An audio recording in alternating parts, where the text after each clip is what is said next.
Hello friends, जय Jagannath. Welcome to Shri kitchen. आज आम बनइबा माछ बेसर। से माछरे हल्दी लुण पकई भल भाव गोल देती एठी कड़ाई रे तेल दे गरम कर देछि। एबे हम तेल ताती गलानी। एबे हम माछ भाजिबा।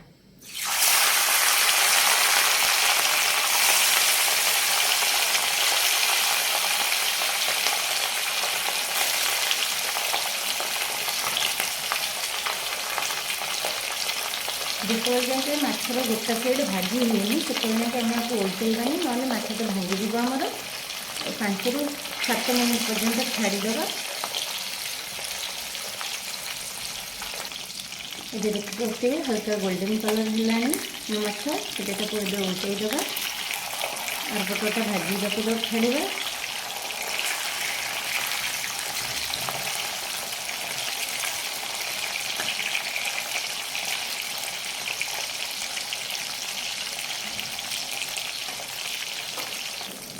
देखिए गोटे साइड हो गलानी। एबे हम उल्टेदेवा।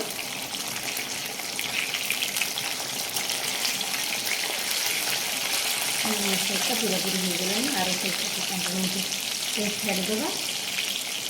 देखिए पूरा कलर हो।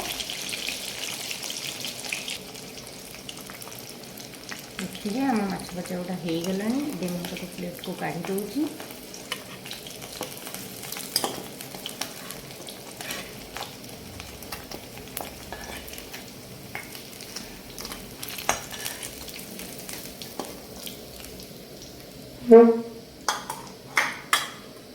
ये बाकी माछ जहाँ अच्छी ताकू आउ थे पकईदेवा।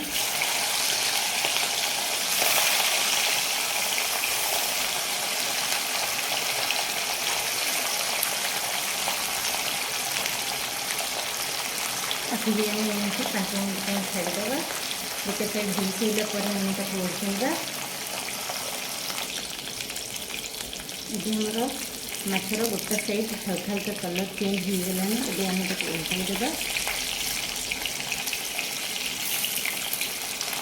देखिए माछर कलर केते बढ़िया देखा।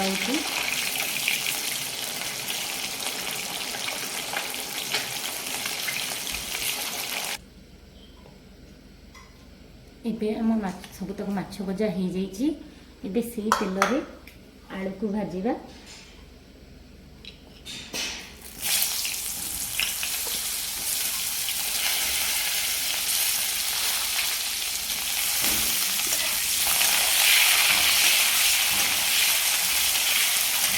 आलू कलर चेंज होगा भाजवा।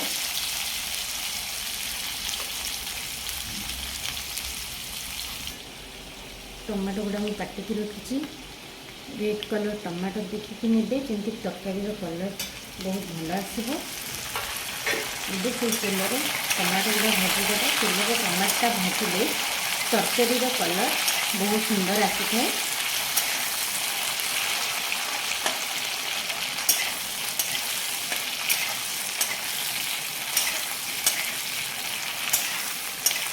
टमाटा सॉफ्ट होगा पर्यंत आम भाजवा।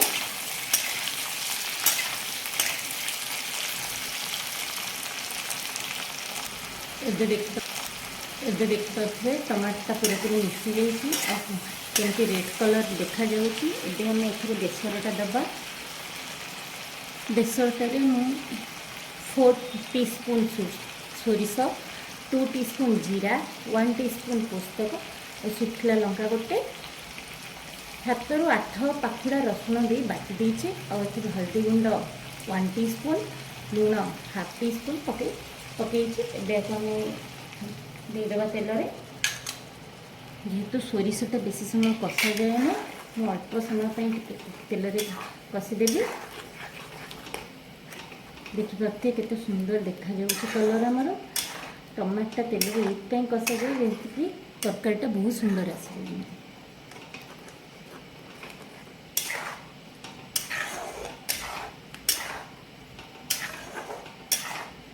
एबे गोटे मिनिट एमती आम छाड़ीदेवा। सोरिषटा फुटी आसा पर्यटन आम टे छाड़ीदेवा।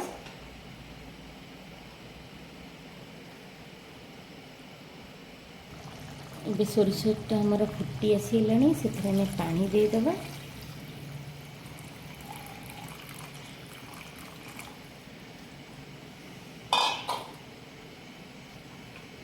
ଏବେ ପାଣିଟା ଫୁଟିବା ପାଇଁ ଛାଡ଼ିଦେବା। 5 ମିନିଟ୍ ଭିତରେ ଆମର ପାଣିଟା ଫୁଟିଯିବ। ଏବେ ଟିକେ ଗ୍ୟାସ୍ର ଫ୍ଲେମ୍କୁ ହାଇ କରିଦେବା।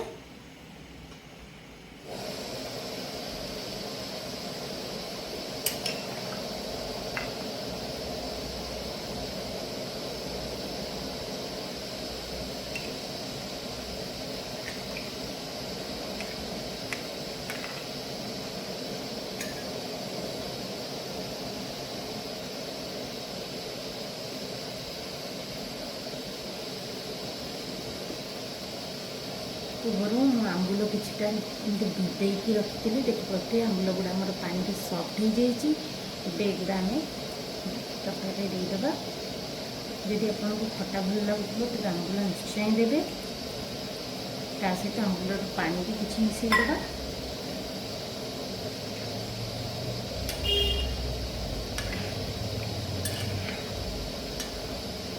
ଫୁଟି ଆସିଲାଣି, ଆମେ ଟିକେ ଫ୍ଲେମ୍ଟିକୁ ମିଡ଼ିୟମ୍ କରିଦେବା।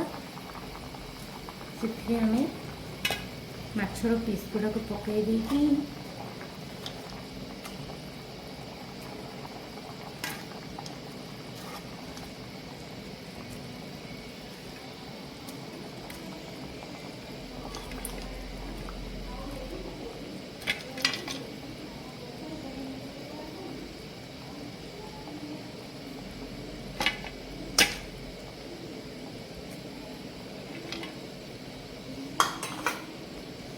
ମାଛ ପିସ୍ ଗୁଡ଼ା ପଡ଼ିଗଲା ଆମର ତରକାରୀରେ। ଏବେ ଆଳୁ ଆଉ ମାଛ ଟିକେ ସିଝିବା ପାଇଁ ଛାଡ଼ିଦେବା। ଏବେ ଆପଣ 5 ରୁ 7 ମିନିଟ୍ ପର୍ଯ୍ୟନ୍ତ ଆମେ ଆକୁ ଛାଡ଼ିଦେବା। ଆମ ଆଳୁଟା ଅଧା ଭାଜି ହେଇଯାଇଥିଲା, ତ ବେଶୀ ସମୟ ଲାଗିବନି ସିଝିବା ପାଇଁ ଆମକୁ। ଏବେ ଆମର 5 ମିନିଟ୍ ହେଇଗଲାଣି। ଚାଲନ୍ତୁ ଦେଖିବା ଆମର ଆଳୁ ସିଝିଗଲାଣି କି ନାହିଁ। ଦେଖିପାରୁଥିବେ କେତେ କଲର୍ ଚେଞ୍ଜ ହେଇଆସିଲାଣି। ଆମେ ଏବେ ମାଛ ଗୁଡ଼ାକୁ ଟିକେ ଓଲଟେଇ ଦେବା। ଗୋଟେ ସାଇଡ଼୍ ସିଝିଗଲାଣି ମାଛ ଗୁଡ଼ା, ଆଉ ଗୋଟେ ସାଇଡ଼୍ ଦେଇଦେଲେ ବହୁତ ଭଲ ଲାଗିବ। ଏବେ ଦେଖିବା ଆମ ଆଳୁ ଗୁଡ଼ା ସିଝିଗଲାଣି ନାହିଁ। ଆଉ ଟିକେ, ଆଉ 2 ରୁ 3 ମିନିଟ୍ ଆମ ଆଳୁ ସିଝିବ।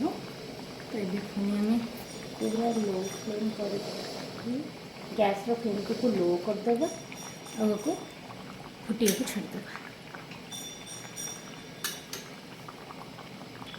ଏବେ ଦେଖିପାରୁଥିବେ ଆମ ତରକାରୀଟା ହେଇଗଲାଣି। ଦେଖନ୍ତୁ ଆଳୁଟା ପୁରା ସିଝିଗଲାଣି। ଦେଖିପାରୁଥିବେ ପୁରା ସିଝିଗଲାଣି ଆଳୁ। ଏଥିରେ ଆମେ ଟିକେ ଧଣିଆ ପତ୍ର ପକାଇକି ସର୍ଭ କରିବା। ଏବେ ଗ୍ୟାସ୍ ଫ୍ଲେମ୍ଟିକୁ ମୁଁ ବନ୍ଦ କରୁଛି। ଏବେ ଦେଖିପାରୁଥିବେ ଆମ ତରକାରୀ କେତେ ସୁନ୍ଦର ଦେଖାହେଉଛି।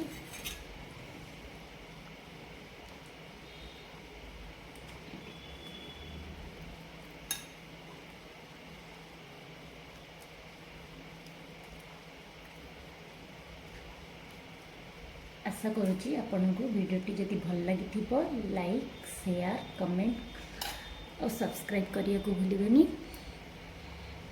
देखिपे केते सुंदर देखा मो तरकारीटा। जय जगन्नाथ।